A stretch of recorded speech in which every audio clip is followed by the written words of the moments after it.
elections will have an impact on the budget decisions?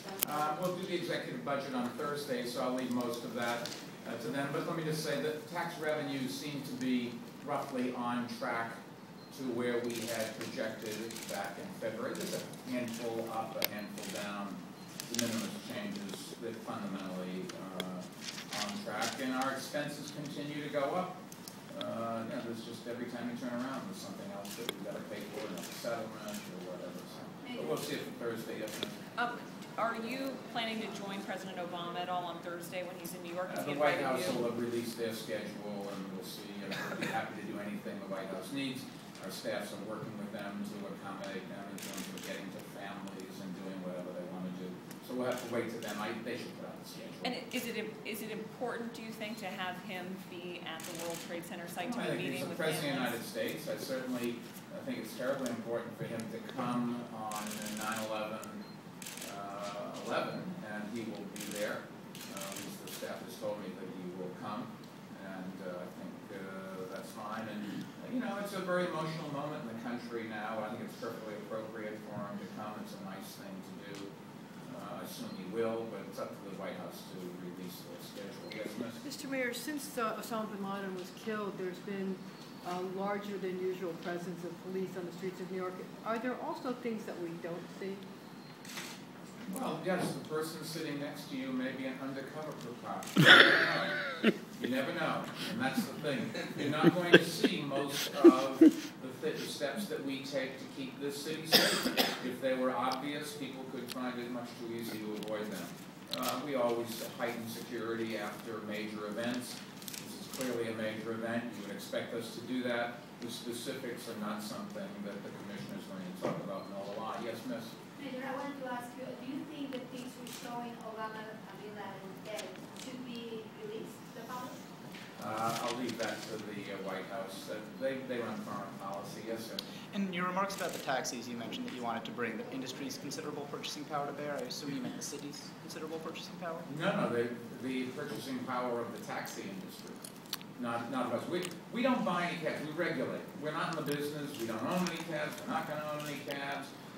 We don't subsidize, but we do regulate in what things they can do. Yes, sir. Has anything changed since yesterday when you said there were no new immediate threats to the city security? Nothing's changed since yesterday. Anything? Yes, huh? One or two more. Well, the people in Chinatown wondering if you are going to help them try to reopen the Park Row, because the closure has been killing the Chinatown.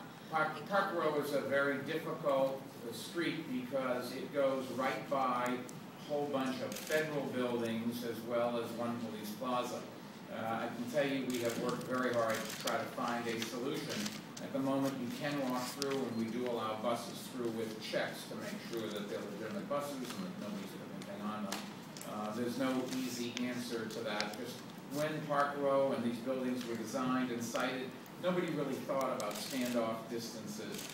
But it's keep in mind, while Osama Bin Laden has been killed, there's still a dangerous world.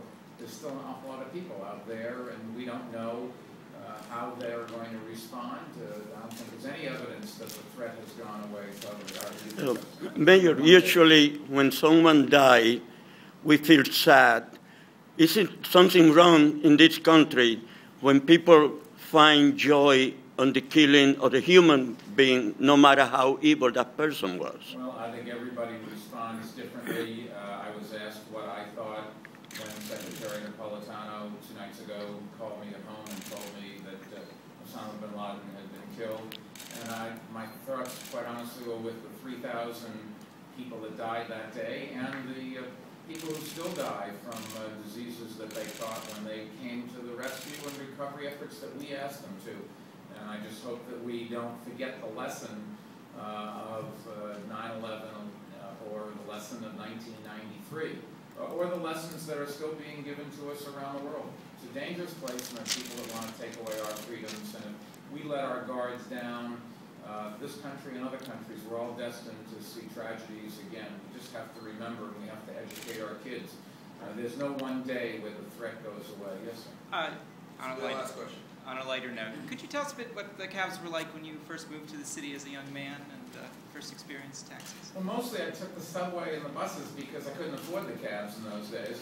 But my recollection is a handful of checker cabs, but basically cramped the petition that if they stopped short, you were